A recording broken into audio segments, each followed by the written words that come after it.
ho, ho. What's going on, everybody? Welcome to another installment of BrickWall Reviews, as we call them during this season, BrickWall Christmas. You see, I got the nice little decoration around me. Yeah.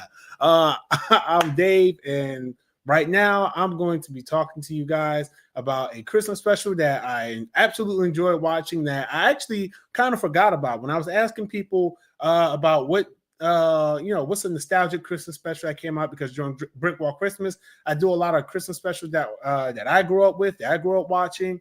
And I couldn't think of one for this year. It was a few of them. I was just like, I don't really know. So I was asking around, and somebody pointed out this particular holiday special, codenamed Kids Next Door, Operation Naughty. I completely forgot about that, because this actually used to be one of my favorite Christmas specials. Like, and I know I say that about a lot of these, which is really the point of me talking about them anyway, is that they were some of my favorites growing up. But this one in particular, I did quite enjoy this one a good bit. And again, for those of you who didn't hear me, it is Kids Next Door, Operation Naughty. But before I get into it any further, I want to remind you guys, go ahead, hit that like button down below, subscribe to the channel. You already subscribed.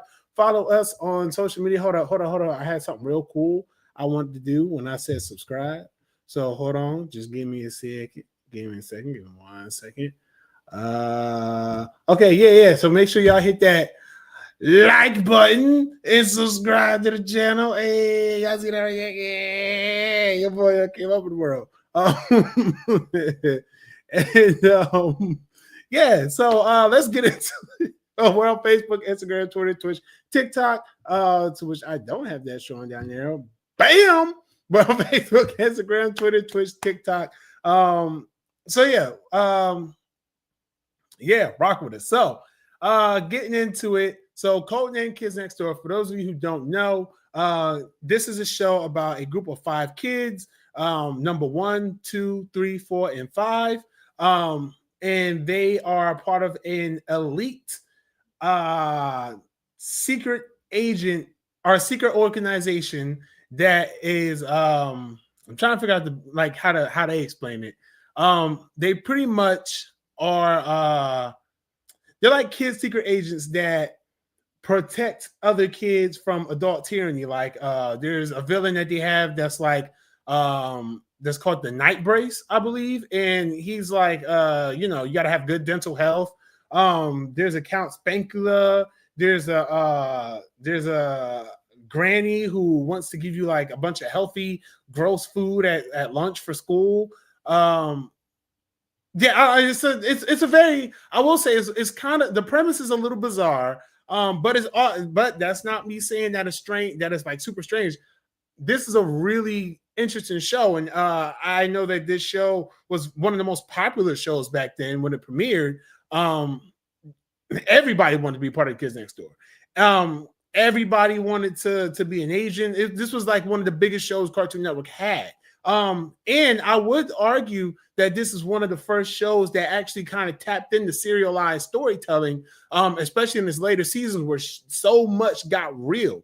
Ish got real in like the latter half of the show, because you get reveals, you get you get more background, you get a lot of lore to the characters, you get ongoing storylines, you get so many interesting things, so much character development, you get so much that by the time the finale rolls around, this show is even on the list of shows that people want to see revived or have a continuation. There's been a lot of talk about Galactic Kids Next Door, which will be the continuation of the Kids Next Door series. Don't know what's up with that. I have no information. I just know that it was recently teased at a convention about a couple weeks ago. So I don't know, but that's just the background of the show. If you want to know any more about the show, look into it.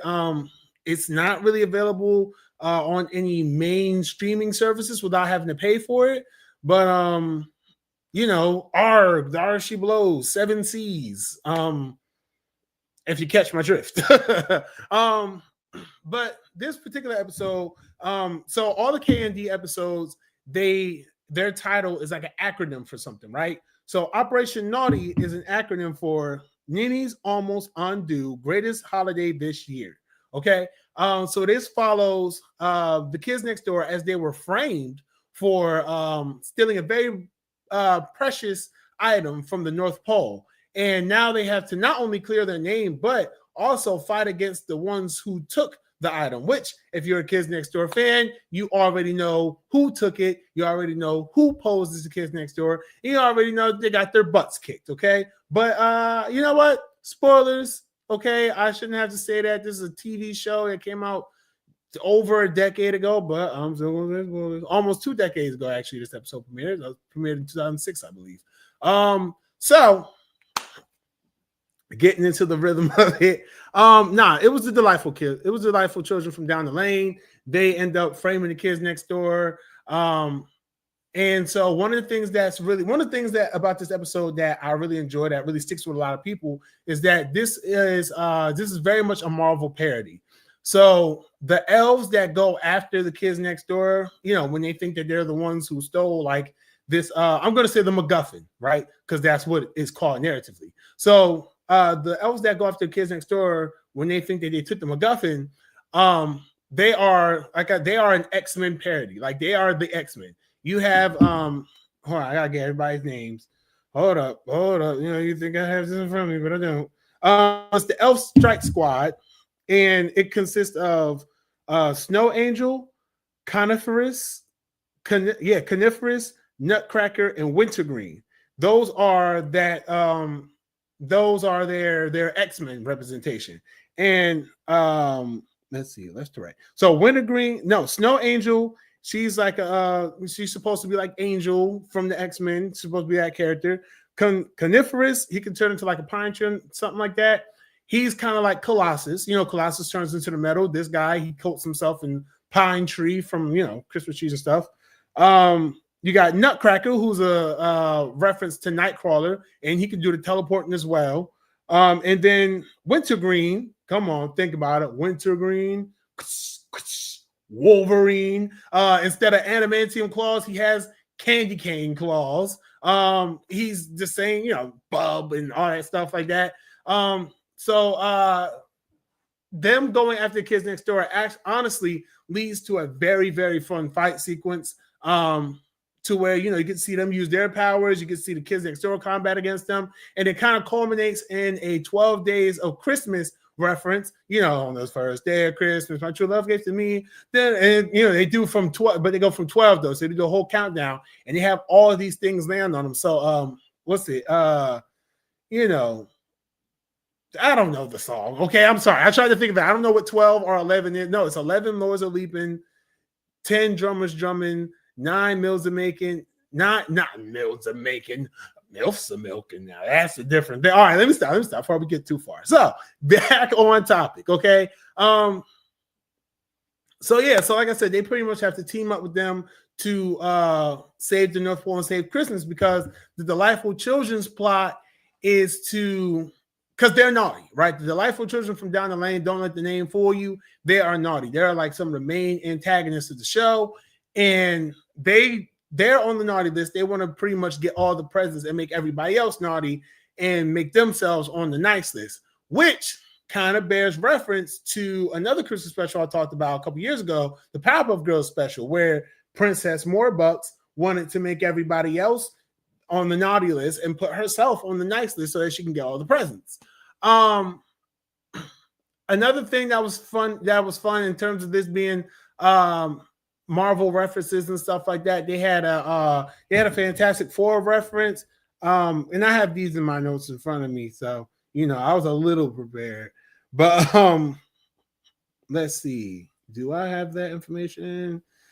It's the Faculty Four is what they're called. And their members consist of actually I can't find that right now. I feel like I'm spending a lot of time trying to find this and I can't find it. Okay, here we go. So it's the Faculty Four is Mr. Physically Fit-tastic, who's Mr. Fantastic, the unintelligible tutor, who's the Invisible Woman, Thesaurus Rex, who's a parody of the Thing, and the Human Text, who's a parody of the Human Torch. And they have, of course, they're not good guys in this one, though. They're kind of like antagonists. They're kind of set up by the Delightful Children to kind of stop the Kids Next Door from foiling their plan. Only thing is that the Delightful Children, they end up, the device backfires on them. And it's like the device that they use it's like the Cerebro thing from X-Men. Specifically anybody who's watched the live action X-Men with Patrick Stewart, you know, he always went into that room and I can find all the other mutants. Logan. Like that's kind of, they're saying that that's pretty much what Santa does to, like, you know, find the who's naughty and who's nice on the you know, Christmas list and everything like that. So you know, yeah, but this is a fun special.